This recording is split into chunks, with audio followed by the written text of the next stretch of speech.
முதலமைச்சர் அண்ணன் தளபதி அவர்கள் இப்படி ஒவ்வொரு நாளும் மக்களுக்காக சிந்தித்து செயல்பட்டு கொண்டிருக்கக்கூடிய ஒரு சிறப்பான ஆட்சியை நாங்கள் நடத்தி இருக்கிறோம் என்ற அந்த பெருமையோடு வந்து உங்களிடம் வாக்கு கேட்கிறோம். நமக்கு எதிராக ஒரு கூட்டணி உருவாகி இருக்கிறது. அந்த கூட்டணி டெல்லியிலிருந்து வரக்கூடிய கூட்டணி. அந்த யார் கொஞ்ச நாளைக்கு முன்னாடி இதே எடப்பாடி பழனிசாமி என்ன சொன்னாரு, இனிமேல பிஜேபியோட கூட்டணியே கிடையாது, நான் பண்ணதெல்லாம் தப்பு, அவங்களோட எந்த காலத்திலும் கூட்டணி வச்சுக்க மாட்டேன், இஸ்லாமியர்களுக்கு எதிரானவர்கள், சிறுபான்மையினருக்கு எதிரானவர்கள், தமிழ்நாட்டுக்கு எதிரானவர்கள், அதனால இனிமேல பிஜேபியோட கூட்டணி இல்ல என்று சொல்லி எங்க அம்மா ஜெயலலிதா அவர்கள் லேடியா மோடியான்னு கேட்டு அவங்கள எதிர்த்தாங்க. இனிமேல நானும் அதே போல எதுக்க போறேன் என்று சொல்லிட்டு இந்த தேர்தலில் மறுபடியும் கூட்டணி கைகோர்த்து கொண்டு மேடையிலே நிற்கிறார்கள். அவங்க கைகோர்த்துட்டு நிற்கும் பொழுது நமக்கு தெளிவாக தெரிகிறது, அத்தனை பேரும் தமிழ்நாட்டுக்கு எதிரானவர்கள். கையை பிடிச்சுக்கிட்டு ஒருத்தர் மேடையில நின்று கொண்டிருக்கிறார்கள் என்று. ஏன்னா எடப்பாடி தன்னை வளர்த்தவங்களையே ஏற்றுக்கொள்வதில்லை, அவர்களுக்கே துரோகம் செய்யக்கூடியவர். யார் காலில் விழுந்து வாய்ப்பு பெற்று முதலமைச்சரானாரோ அந்த அம்மையாருக்கே அந்த கட்சியில இப்ப இடம் இல்லை. கூட இருந்த ஓபிஎஸ் அவர்களை அந்த கட்சியில் இருந்து விலக வேண்டிய ஒரு சூழலை உருவாக்கி இன்னைக்கு அவரும் தமிழ்நாட்டை காப்பாற்ற நம்முடைய தளபதி அவர்களால் மட்டும்தான் முடியும் என்று நம்மோடு தன்னை இணைத்துக் கொண்டிருக்கிறார். தமிழ்நாட்டுக்கும் துரோகம், சொந்த கட்சிக்கும் துரோகம் செய்யக்கூடிய அத்தனை பேரும் இங்கே ஓரணியிலே திரண்டிருக்கிறார்கள். டெல்லியிலிருந்து வந்து தமிழ்நாட்டுக்கு நிதி கொடுக்கிறது இல்ல, 100 நாள் வேலை, கிராமத்தில் இருக்கக்கூடிய மக்களுக்கு கிடைக்க வேண்டிய அந்த 100 நாள் வேலை, அதை எதிர்த்து ஒரு சட்டத்தை மோடி அவர்கள், அமித்ஷா அவர்கள் டெல்லியிலே இருக்கக்கூடிய பிஜேபி நாடாளுமன்றத்திலே கொண்டு வருகிறது.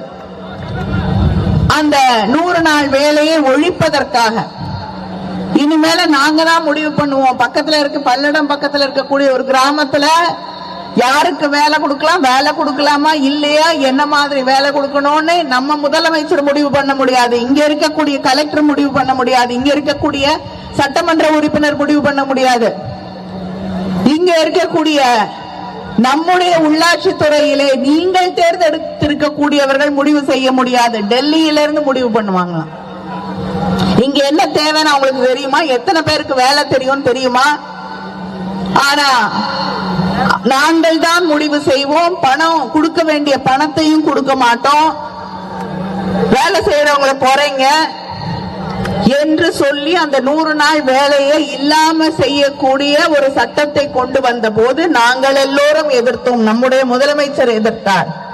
ஆனா அதையும் வாயை மூடி ஏற்றுக்கொண்டவர் தான் எடப்பாடி பழனிசாமி. எவ்வளவு பெரிய துரோகம் என்று சிந்தித்து பாருங்கள். இவர்களுக்கு இந்த தேர்தலிலே நாம் சரியான பாடத்தை புகட்ட வேண்டும்.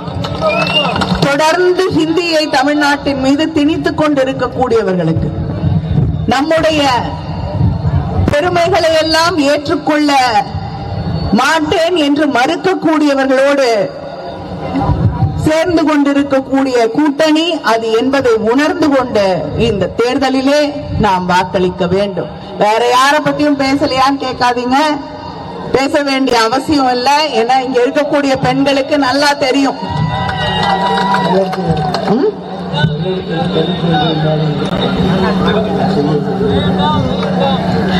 அதனால இங்க இருக்கக்கூடிய பெண்களுக்கு மிகச் சிறப்பாக தெரியும். நம்ம மாநாடு நடத்தியிருக்கோம், அதுல மிகப்பெரிய அளவில் கலந்து கொண்டிருக்கிறீர்கள். நம்முடைய முதலமைச்சர் அவர்கள் உங்களுக்காக ஒரு முக்கியமான அறிவிப்பை இந்த தேர்தல் அறிக்கையில அறிவிச்சிருக்காங்க. என்னது?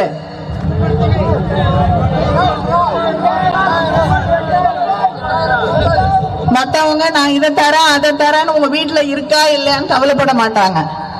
ஆனா நம்முடைய முதலமைச்சர் முத்துவேல் கருணாநிதி ஸ்டாலின் என்ன வேணுமோ வாங்கிக்கோங்க. உங்களுக்கு ஃப்ரிட்ஜ் வேணும்னா வாங்கிக்கோங்க, வாஷிங் மெஷின் வேணும்னா வாங்கிக்கோங்க, உங்களுக்கு எது தேவையோ கிரைண்டர் வேணும்னா வாங்கிக்கோங்க என்று சாய்ஸ் உங்க கையில. உங்களுக்கு எது தேவையோ வாங்கக்கூடிய உரிமை உங்கள் கைகளிலே என்று 8000 ரூபாய்க்கு கூப்பன் வவுச்சர் கொடுக்கிறேன்னு அறிவித்திருக்கக்கூடிய முதலமைச்சர் நம்முடைய முதலமைச்சர் தலைவர் கலைஞர் அவர்கள் மகன். அதனால சொன்னா செய்யக்கூடிய இயக்கம் திராவிட முன்னேற்ற கழகம். அது மட்டும் இல்லாமல் இங்க இருக்கக்கூடிய விவசாயிகளுக்கு இலவச மின்சாரத்தை கொண்டு வந்தது தலைவர் கலைஞர் அவர்கள். இன்று நம்முடைய முதலமைச்சர் அண்ணன் தளபதி அவர்கள் விவசாயிகளுக்காக 20 லட்சம் விவசாயிகளுக்கு மேல் பயன்படக்கூடிய வகையில் எந்தவித மீட்டரும் பொருத்தப்படாத, மின் கட்டணமும் இல்லாத மீட்டர்கள், மோட்டார்கள் உங்களுக்காக வழங்கப்படும். 20 லட்சம் விவசாயிகள் பயன்படக்கூடிய வகையிலே உங்களுக்கு மோட்டார்கள், புது மோட்டார் வழங்கப்படும் என்று இந்த தேர்தல் அறிக்கையிலே அறிவித்திருக்கிறார்கள். விவசாயிகளுக்கு மிகப்பெரிய ஒரு வாய்ப்பாக இந்த அறிவிப்பு கொண்டு வரப்பட்டிருக்கிறது. இந்த பல்லடம் பகுதியில மட்டும் நிலவி வரக்கூடிய கடும் போக்குவரத்து நெரிசலை தீர்க்க தென்புறமாக புதிய புறவழிச்சாலை 54 கோடி மதிப்பீட்டுல பணிகள் நடைபெற்று முடிஞ்சிருச்சு. பல்லடம் அரசு மருத்துவமனையை மேம்படுத்தவும் புதிதாக விபத்து மற்றும் எலும்பு முறிவு சிறப்பு பிரிவு மற்றும் புதிய கட்டடங்கள் அமைக்க 10 கோடி மதிப்பீட்டுல பணிகள் நடைபெற்று முடிந்திருக்கிறது. கோவை முதல் கரூர் வரை உள்ள தேசிய நெடுஞ்சாலையை 4 வழி சாலையாக மாற்றி இருக்கிறோம்.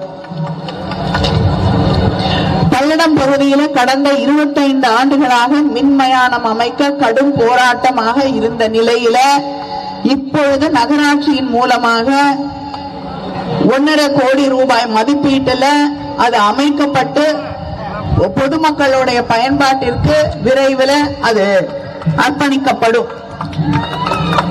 பொங்கலூரில் உள்ள சக்தி நகர் பகுதியில் 41 லட்சம் மதிப்பீட்டில் புதிய வார சந்தை கட்டடம் மற்றும் வடுகபாளையம் பகுதியில் உள்ள செங்குட்டை பகுதியில் 3.54 கோடி மதிப்பீட்டில் சீரமைப்பு செய்யப்படும். பல்லடம் தொகுதிக்கான நம்முடைய முதலமைச்சர் அவர்களுடைய வாக்குறுதிகள் கோயம்புத்தூர் தாராபுரம் சாலைகள் இணைக்கப்பட உள்ளன. புறவழிச்சாலை அமைக்கப்படும். வெளியூர் பேருந்துகளுக்கு என்ன பல்லடத்தில் தனி பேருந்து நிலையம் அமைக்கப்படும். பொங்கலூரை தலைமையிடமாக கொண்டு புதிய வருவாய் தாலுகா விரைவில் உருவாக்கப்படும். பொங்கலூர்ல தீயணைப்பு நிலையம் அமைக்கப்படும்.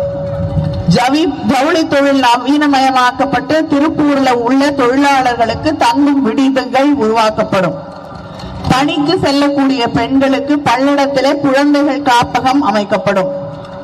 நான் முதல்வன் திட்டத்தின் வழியாக அட்வான்ஸ் வீவிங் டெக்னாலஜி மேம்பட்ட நெசவு தொழில்நுட்பங்கள் இளைஞர்களுக்கு அதுல பயிற்சிகள் வழங்கப்படும்.